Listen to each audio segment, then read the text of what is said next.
என் அன்பிற்குரியவர்களே அனைவருக்கும் வணக்கம். நீங்க எல்லாம் எப்படி இருக்கிறீங்க? நீங்க எல்லாருமே நீண்ட ஆயுள் ஆரோக்கியம் ஐஸ்வர்யமா இருக்கணும்னு நான் இந்த புரட்டாசி மாசத்துல பெருமாள் கிட்ட வேண்டிக்கிறேங்க. இன்னைக்கு இந்த வீடியோல நாம என்ன பார்க்க போறோம் அப்படின்னா, மாகாளயபட்சம் அப்படின்னா என்ன, அதுல என்ன பண்ணணும் அப்படிங்கறத பார்க்க போறோம். மாகாளயபட்சம் ஆரம்பிக்கிற நாள் பார்த்தீங்கன்னா, இந்த தடவை புரட்டாசி பிறந்து முதல் நாள் பௌர்ணமிக்கு அடுத்த நாள்ல இருந்தே மாகாளயபட்சம் ஆரம்பமாயிருது. முடிகிறது பார்த்தீங்கன்னா அக்டோபர் மாசம் 2ஆம் தேதி அமாவாசையோடு முடியுது.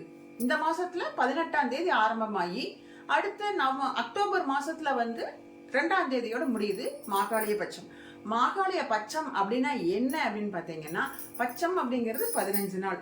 அந்த 15 நாளும் நம்மளுடைய வீட்டுல நம்மளுடைய முன்னோர்கள், நம்ம அம்மா அப்பா, நம்ம தாத்தா பாட்டி, இவங்களை எல்லாம் நம்ம அவங்களை வரவேற்கும் விதமா நம்ம வீட்டுல என்ன நம்ம திதி கொடுக்கறது, அந்த இதை பத்தி தான் நம்ம பார்க்க போறோம். இதுல என்ன எப்படி அப்படின்னு பாத்தீங்கன்னா, இந்த மாசத்துல புரட்டாசி மாசத்துல கடவுள், அதாவது தேவர்கள், அவங்களே நம்ம வீட்டுக்கு நம்ம முன்னோர்களை அனுப்பி வைப்பாங்களாமா. 15 நாள் நீங்க உங்களோட வாரிசுகளோட போய் நீங்க இருந்துட்டு வாங்க.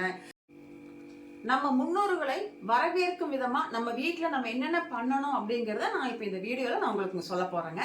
என்ன பண்ணலாம் அப்படிங்கறத பார்க்கலாம் வாங்க. அந்த முதல் நம்ம அந்த 15 நாளும் என்ன பண்ணணும் அப்படின்னா, வீட்டுல நம்ம வாசல்ல கோலம் போடக்கூடாது.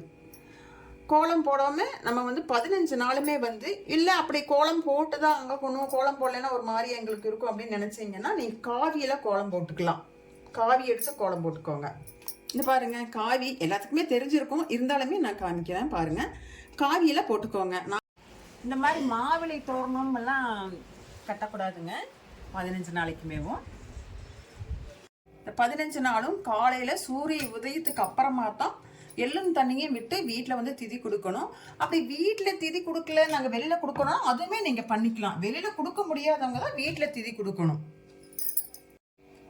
இப்போ எள்ளும் தண்ணியுமே கொடுக்க முடியல நம்மளால அப்படின்னீங்கன்னா, நீங்கள் தினமும் காலையில் காக்காய்க்கு, குருவிக்கு, நாய்க்கு இந்த மாதிரி அவங்களுக்கு தானமாக பிஸ்கட் போடலாம். இல்லை ஒரு தோசை மாவு இருந்தால் தோசை சுட்டு அதில் கொஞ்சம் நெய் கலந்து தோசை ஊற்றி அந்த காக்கா, குருவி, நாய்களுக்கு போடலாம். இட்லி போடலாம். கோதுமை சம்மந்தப்பட்டது, கோதுமை மாவில் நீங்கள் ஏதாவது பண்ணியிருந்தீங்கன்னா அது தோசை ஊற்றி அதில் கொஞ்சம் நெய் ஊற்றி காக்காய்க்கு வைக்கலாம். இந்த மாதிரி நீங்கள் பண்ணுங்கங்க. இதுவும் ரொம்ப சிறப்பு வாய்ந்த பலனை உங்களுக்கு கொடுக்கும். இந்த மாதிரியெல்லாம் பண்ணணும். இதுதான் இந்த மாகாளயபட்சத்தில் சொன்ன மாதிரி தாங்க பண்ணணும். ஆனால் காலையில் பெண்கள் வீட்டு பெண்கள் காலையில் எழுந்திரிச்சு குளிச்சுட்டு அந்த மாதிரி நீங்கள் பண்ணுங்கள். நல்ல பலன் கிடைக்கும். நமக்கு முன்னோர்களுடைய ஆசீர்வாதம் பரிபூர்ணமாக கிடைக்கும். சரிங்களா? இந்த வீடியோ கண்டிப்பாக உங்களுக்கு யூஸ்ஃபுல்லாக இருக்கும் அப்படின்னு நான் நினைக்கிறேன். யாராவது தெரியாதவங்களுக்கு ஷேர் பண்ணி பார்க்கணுன்னா ஷேர் பண்ணி பாருங்கள். என்னோட ஏதாவது கேட்கணும்னு நினச்சிங்கன்னா கேளுங்க, கமெண்டில் கேளுங்க, நான் பதில் சொல்கிறேன்.